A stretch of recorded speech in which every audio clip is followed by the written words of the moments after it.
everyone, Diana Henry here at ConExpo 2020. Julie Davis from AEM joins us now. Julie, thanks so much. Great show so far. It is just an amazing show, so yes. It's so much fun to see everybody walking around and checking out all the equipment. It is. It's just packed. It's unbelievable how it takes over the city, right? It is awesome. Yeah. So let's talk a little bit about AEM and the efforts that you guys are doing to help with the pipeline for manufacturing and trades. Absolutely. I am delighted and excited to talk about what we are doing. Across the industry sector, there is just a skilled labor shortage. And so, obviously that impacts our members in just multiple ways and across the industry sector. So what we are looking at doing is really trying to help our members understand the workforce development spectrum. And that spectrum is everything from, how do you do recruitment and outreach to what do your HR practices look like and do you have best practices in place? What is the culture of your organization? So once you get those people in, are they going to stay? And then how do you turn around and make sure that you, what we like to say, own your backyard? How do you invest in your community? How do you get engaged so that just like you go out and market your product, you're actually marketing your brand in your community and your community is aware of what you do and what opportunities exist in your community.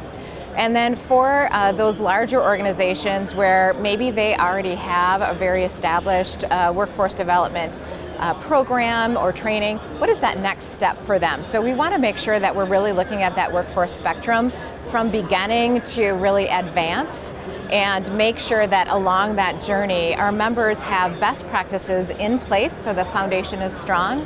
And they always have that option of taking another step. And so for those larger organizations, what can they do as far as regional initiatives? And so we're mapping that out. We are putting together a workforce development toolkit that really frames out for our members what those basic fundamental best practices are and gives them ideas so that they don't have to reinvent the wheel. So some of it is capturing some of the best practices that our members are already doing. Some of it is directing them to articles and information and research about things that they should know. Some of it is introducing them to industry partners that we have determined are really valuable. And then some of the things that we're doing is just giving them some of what does a good flyer look like if we're going to do a manufacturer day? How do I communicate with the school and what are the things I need to remember to say? So really those resources and templates that will be available in that. So that's a big piece of what we're going to do. And then this fall we are actually doing a Workforce Solutions Summit.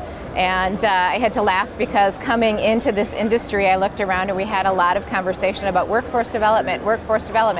And a lot of those conversations were, here's all the challenges, here's what's going wrong with workforce development. And I thought, where are the solutions?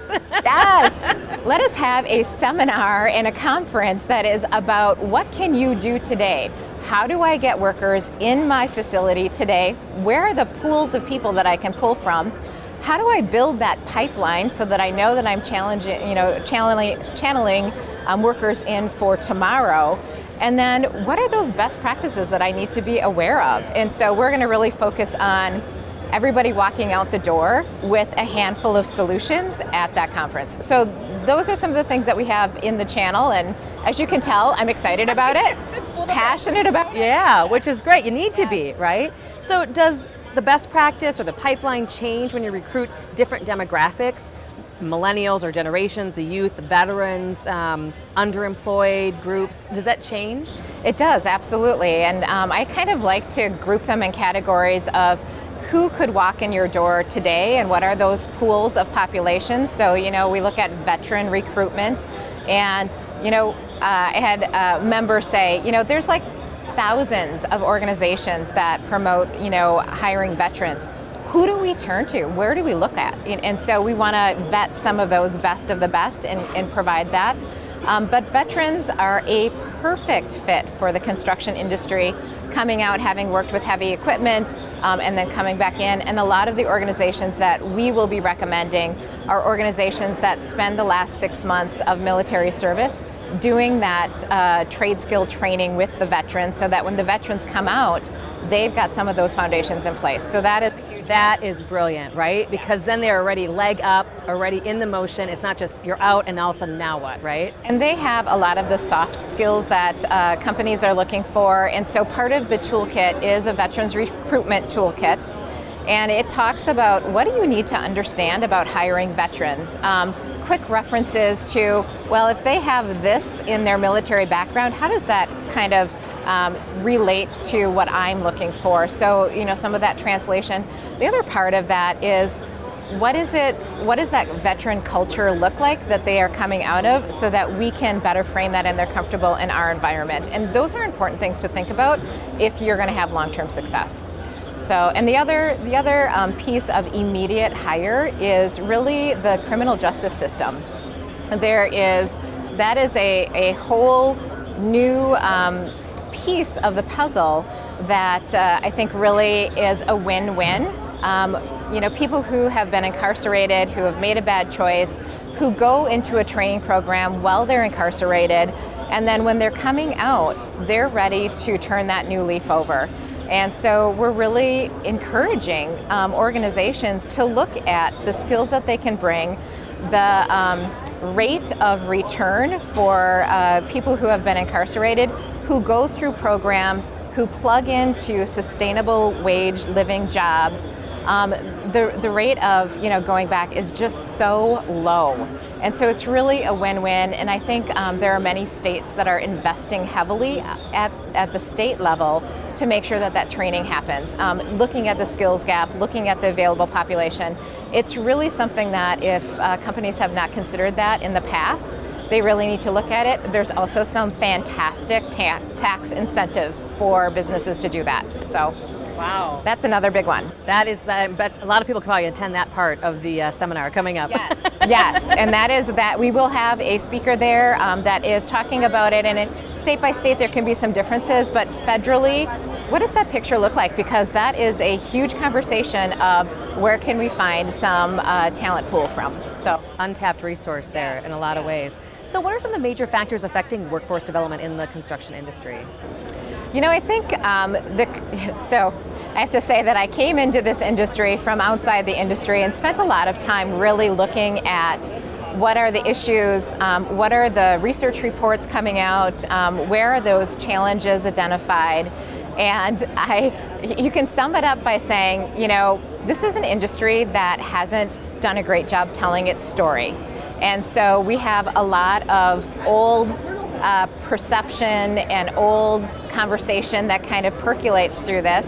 And the truth of the matter is that we have a dynamic, technology-driven, exciting story to tell. We have a story that involves environmental impact in a positive way. We have all of this emerging technology, and just really exciting things. So it's not that we don't have that story, it's that we haven't told it. And so we have this couple of generations. We have the parent generation that knows the old story. We have the youth generation that hasn't heard the story that is new and exciting. And so a lot of that is just learning how to tell our tale. And what is exciting for me, and I think this is really important that the industry understand that, is that education understands that our story has changed. And I think there's a lot of misconception of industry to education, saying that education doesn't care about us or they don't know. Education is very aware that there is this skill gap. Education is struggling to understand our story and understand how they can support directing kids into our story. And so when we look at the challenge that construction has as an industry sector and how are we going to fill that skill gap that we have, I look at that and say we have a lot of foundational things that we need to do to get people to understand what best practices are. And after that, that industry education partnership is the gem that will help us solve this problem. And we really need to communicate well with education. We need to help them help us, and it really needs to be a partnership. It is not about I'm going to go and yell at education, or I'm going to go tell them what I think that we should do. It is about understanding education understanding us, coming together and making sure that we have some industry standards, we have certifications, we have some things that really help that flow, and that are really wins for students. So when they go and get certified or they get a credential that education has put together, that we've input those standards, and that when they come out with that as an industry, we value that. Because I'll tell you what, industry values a 4-year degree, but we complain about people getting them all the time. Industry does a real bad job valuing credentials and certifications, but if we want people to go that route, we need to equally value that when they come to our door with that. And so that is my thought of the day. Julie's thought, the bubble pops up, right? Is culture different between the different groups of population, whether it be a younger millennial or Gen Y versus a veteran versus someone who's looking for that career change? Absolutely. I think there's been a huge changes between generations. You've got the boomers, you've got the millennials, you've got Gen X and Gen Y, and I think that there are definitely things that speak to us differently. I think the biggest challenge and opportunity is, as we are looking at bringing that generation Z in and working with the millennials, they want a better balance of life. And at the end of the day, they've asked for things that my generation and the other generations have maybe secretly wanted, and we've never actually asked for. And what's interesting is that, the millennials are like, we want this, and we're gonna go somewhere else if you don't give it to us. And so they're changing that tide. And so on one hand, it benefits our older workers because they're like, hey, we might like a better life-work balance too. So I think that is something that we need to think about in a positive way.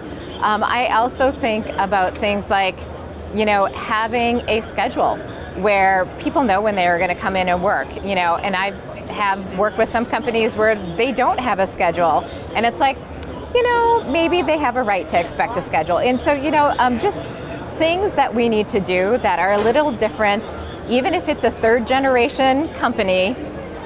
You really need to look at those things, because if you're not willing to change, we are in an environment that it is a change or die environment.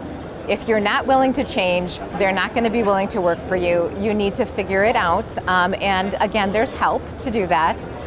But it is literally, if you are stubborn and you're not going to change, you're going to have a bigger shortage than somebody else who is willing to change. So that is, again, kind of the summation of it all is, fair or not, right or not, this is the world we live in. And AEM can help you stay relevant with all the resources that you have. Yes, and that is our goal, is to really understand where our members are beginning, what the opportunities are around them, and it's almost like coming up with a tray of desserts and saying, which one of these would you like? You don't have to have them all. So choose a workforce development opportunity. You don't have to do them all. Right, or right now, maybe started. It's a 3-year plan or whatever it is. Yep, right? but it is all about taking some new steps, making sure those foundation pieces are there, and you're going to have to put a little elbow grease in it. And I don't think this is an industry that is scared of hard work. So I think it's okay. Not in the least. Julie, fascinating topic. Thanks so much for sharing with us. Absolutely. Thanks for having me. Yeah, have a great rest of the show. Thank you.